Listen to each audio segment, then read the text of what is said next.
guys, welcome back to another video on BuJo Box. It's been a while, and today we'll be learning how to fix mistakes, so let's get started.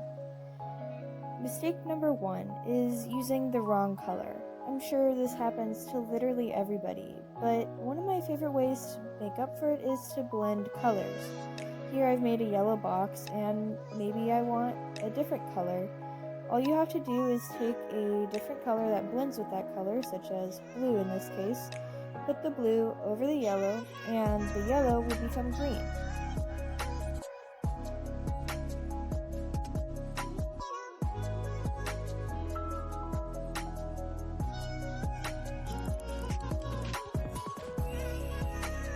Once you just put some finishing touch-ups, you have a perfectly good green square. Problem solved. Mistake number 2, spelling or writing the wrong word. There are some pretty easy fixes, but probably the most obvious one is to simply use whiteout.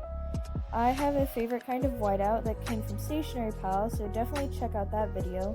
But all you really have to do is take your whiteout, put some touch-ups, and one of my favorite little details to use is to just take a gray pen and fill in where the dots had been before.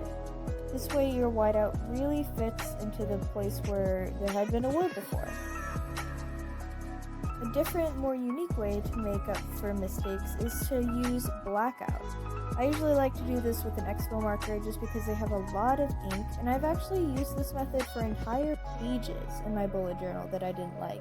Rather than just cutting them out and wasting pages, I simply use a white jelly roll pen to write over the black, and now I have a whole new page. Mistake 2.5 is writing the wrong date. I usually prefer to use the blackout method when I write the wrong date, but I'm sure whiteout works just as well. However, I think the blackout method works particularly well for wrong dates, and in this case I've written the date too late. All I have to do is put another black circle in front of it. Now, this also works if you put the date too early. I know this might seem confusing, but all you really have to do in this case is fill in all of the squares with black dots and then write the dates as they're supposed to be. Mistake number 3 is drawing a random line.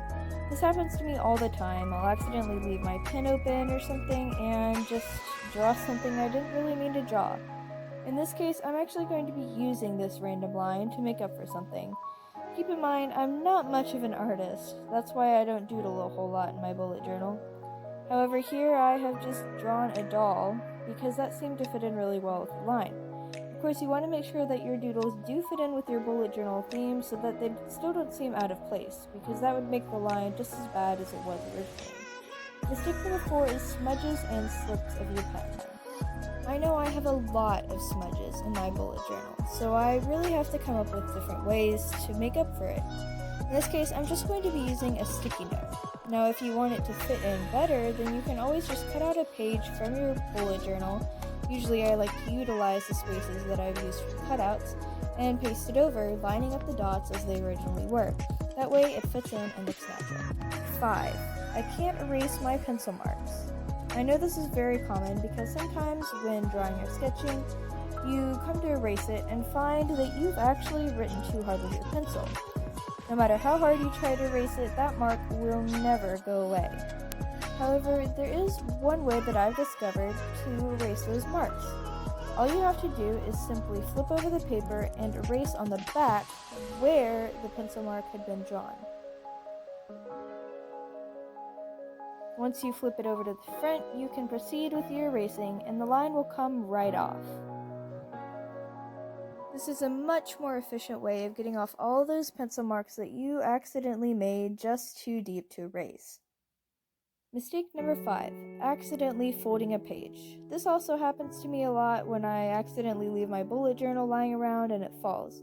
But a way that I find is not to actually fold the entire page, but just to gently fold it until it's all better.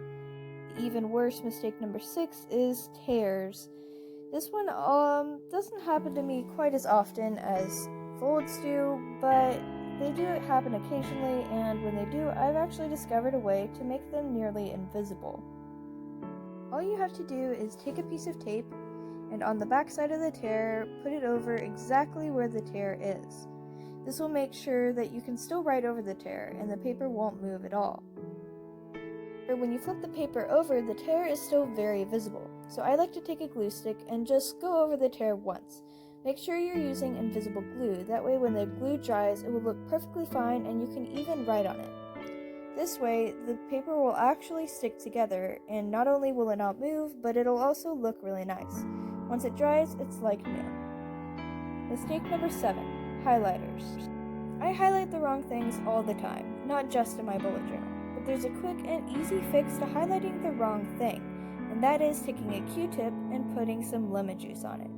It seems a little bit ridiculous, and in some ways it is. The only thing you need to be careful about, however, is that it does leave your paper a little bit soggy and wrinkled. However, I find this quite a compromise for a messed up page. The only drawback I can see is that it doesn't actually work with my favorite brand of highlighters, mild liners. In this case, if you try to use this fix for your mild liners, it will really just leave a soggy paper, which is not ideal. For you wondering, I do use these tricks in my bullet journal. Here, I took a clip of just my bullet journal in a place where I had written the wrong date. All I did was take a piece of paper, write the date on it, and it's new. Here, I also drew the line in the wrong place, so I just put some white out. Anyways, thank you guys so much for watching. If you enjoyed this video, then please leave a like, and if you really enjoyed it, then don't forget to subscribe. And I hope you learned something from this, and I'll see you in the next video.